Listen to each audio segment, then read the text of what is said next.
It's an 8.0 skateboard with a 147 Thunder truck, 54 millimeter wheels with 99 hardness. What do all these numbers mean? Well, this video is going to break that down, so when you're building your first skateboard, you know exactly what to get, so you can make sure all your parts fit together properly. It's raining today, so we can't hit the skate park, so we're going to go over this instead, how to build your first skateboard. We're gonna go ahead and break down the different board sizes, the truck sizes to match, and the wheel size and hardness. That is gonna be the best to learn how to skateboard with our first skateboard. And if you're building a complete online yourself, I recommend using Skate Warehouse or Warehouse Skateboards. They both have free shipping options, free returns if you don't like the item, good prices on their things. I'm not sponsored by either of these. I just like to use them myself because of these low prices and free shipping and things like that. If you are looking for a more affordable option, later in the video we do have a recommendation for an Amazon board after we go over the sizes, so hold on for that, and it'll be a cheap $40 to $50 board to get you started with skateboarding. And getting right back into it, so first off is the board size, and normally they're between 7.5 and 8.5 inches. This is the width of the skateboard, and this size is important because it's going to determine how much of our foot is going to be hanging off of the skateboard when we're standing on it. So it's hard to give an exact recommendation, but a size 6 men's is about 9.25 inch. So I recommend about a 7.75 through an 8 if you're a 6 and below, and then a 8.0 and above if you're above a men's 6. So the bigger your feet are, the bigger board you might want to have. Makes it more stable to stand on it. But keep in mind, the wider you go, the heavier the skateboard will be. It'll make it harder to learn your first ollies and kickflips, because the wider the skateboard is, the wider the trucks are, and the heavier the skateboard is overall. So for your first skateboard, I usually recommend people to just get an 8.0. It's a good middle ground between being wide enough to feel stable, but still light enough to be able to learn your first ollies and flip tricks. And if this is your first skateboard ever, I have an honorable mention of just getting an amateur board off of Amazon. You don't want like a $10 Walmart board, but if you're spending like $30, $40, $50 on a complete, it's probably good enough to learn your first ollies and maybe even a kickflip, learn how to drop in. It's really all you need to get started. And as you get better, you could just slowly start replacing the different parts. If you need a board that flips better, you can get a new board. If you need trucks that'll grind, you could trade the trucks out. If the wheels and bearings are too slow, you just upgrade the wheels and bearings, you can go faster, and it'll be a good place to start off with. And with that out of the way, we'll get into the board sizes and recommendations for pro boards. So the board sizes increase by 1/8 of an inch. On the bottom there, you'll see that it is an 8.38 when it should be an 8.375. They round it up for some reason, so just keep that in mind if that is the board size you end up picking. And they do the same with smaller boards if you go for the 7 7/8 board. And the exact size you pick will be more important later when we're picking our trucks. And onto board brands. I like Primitive, Enjoy, Girl Skateboards, Alien Workshops, and Baker boards, but these are all just my personal preference. What it boils down to picking the boards that you like to ride is a couple different things. The first one is how mellow or steep the tail is, and also how big it is. And then the same thing applies to the actual center of the board, how steep or mellow the concave of the board is, which is how steep the edges of the skateboard is. So I like those brands because they have steep noses, mellow tails, and a concave that's somewhere in the middle. Sometimes I'll go for a mellow nose as well, that girl skateboards like to have.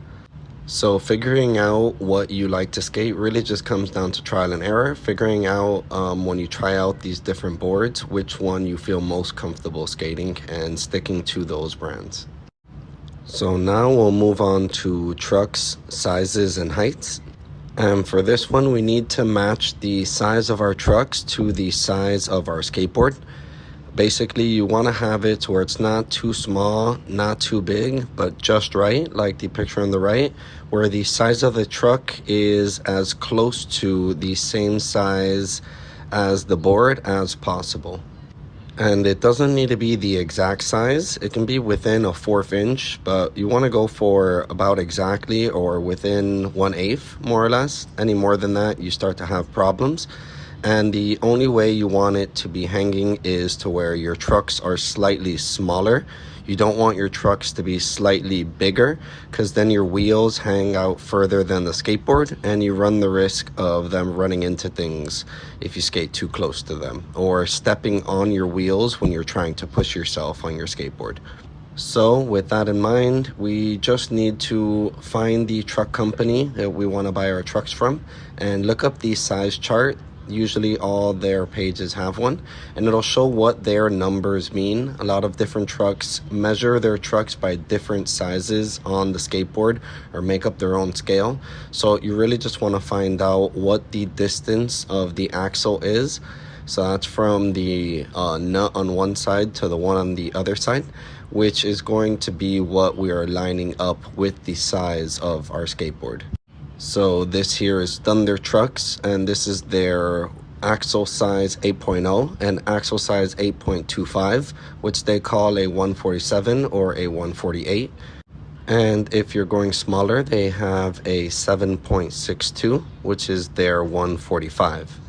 So again, just make sure you get the same size as your skateboard or the next size down, and you'll be good to go. So for recommendations, I personally only skate Thunder trucks, but people like independent trucks too. So those are the two main ones I see people skating all the time that I could recommend. Now, besides width, they also have height sizes, and this is a pretty decent description here. Low trucks for street, high for vert. And I recommend just picking mid-height. Keep it simple. It does everything and you won't be disappointed, especially if you're just starting off. This will let you keep your options open so that you can try both street and vert, do a little bit of transition tricks as well. So moving on to wheels, we have wheel size and hardness. They're measured in millimeters, and this is the length, the entire length diameter of the wheel.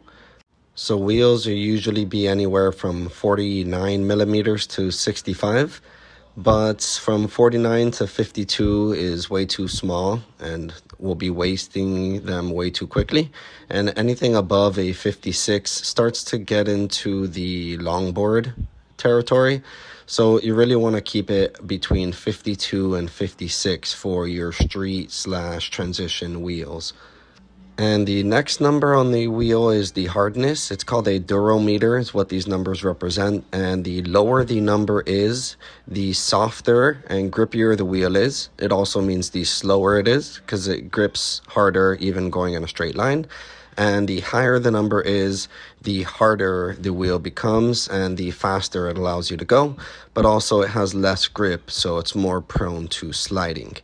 So right off rip, I can recommend to just pretend that these don't exist. Anything below an 88 is way too soft and it's for longboards. And anything that moves over to the B scale is just marketing. It's a specific brands that have this hardness of wheel, and you could just completely forget that they exist, in my opinion. So you're really just going back and forth between 88s and 100A and picking which one you think is more beneficial to how you skate. Whether you think you need a little more grip to turn some tighter corners, or if you need a little more slip to go faster and allow you to do some more complicated flip tricks. And if you're just getting started and want a recommendation, I would go with a 54 millimeter and something between 88 and 95A. Probably a little on the higher side, like a 92A, 93A. You still want it to be a little hard and slippery. You don't want too much grip, but you don't want it to be too hard, especially if you're starting off. It's going to make it really hard for keeping the skateboard from slipping out when you're trying to turn, especially if you go to a skate park with a slippery surface. And I would go with a 54 because it's still kind of small, which I like street skating. And this is small enough to still allow you to do flip tricks and grinds without the wheel getting in the way.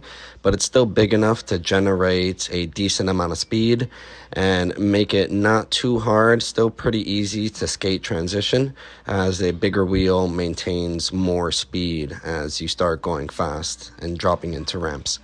Also, with this a slightly larger wheel for street skating, it does last longer when you go with a bigger wheel, and eventually will wear down into a smaller size, which will then continue to skate better for street. So that's how you want to think about your wheels. Remember, they will wear down and eventually get smaller as time goes on. And as far as recommendations goes, there's the classic Bones wheels and Spitfires, but Richtas and Powell Peraltas are pretty good too. But it's really hard to go wrong with wheels. I skate mini logo wheels all the time. $20 pair there that I get. The Shape C is what they call it. And they're some of the best wheels I've ever skated, honestly. So it's really hard to go wrong with the wheel. You just need to get the right size and hardness right, and everything will be okay. So that's almost everything. But on to the last thing, bearings. Bearings. Just get Bones Reds. Or the new popular option is getting Bronsons. They have G2s and G3s, the slightly fancier option. And if you really want to go faster and get fancy, get some Bone Swisses. They are faster, but personally I wouldn't even honestly invest the money. I would just go with the Bones or the Bronsons. But the times I have skated these, I did really enjoy them. I'm not going to lie, but still an unnecessary cost. But if you really want to spend some extra money in a different option, go with some Bone Swisses. But I promise anything after that is just completely unnecessary. Getting some ceramic bearings sounds nice if you want to pay $124. But I promise you this is for longboards. You don't need this. The reason they made these bearings is because going downhill really fast, the way they're made, they get really hot and these pieces expand and the bearings explode. So ceramic helps prevent that. And also them being more expensive, everything is made to the perfect size. So it reduces the amounts of basically movement shaking around in there when they're turning, which also prevents it from exploding. And street invert just doesn't need that. So just get some Reds or get Bronsons, the G2s, G3s if you want to be fancy. If you really want to be fancy, get the Swisses. Stop there. That's all you need. And that's pretty much everything. So thanks for watching. If you enjoyed this video, like and subscribe, and catch you on the next one.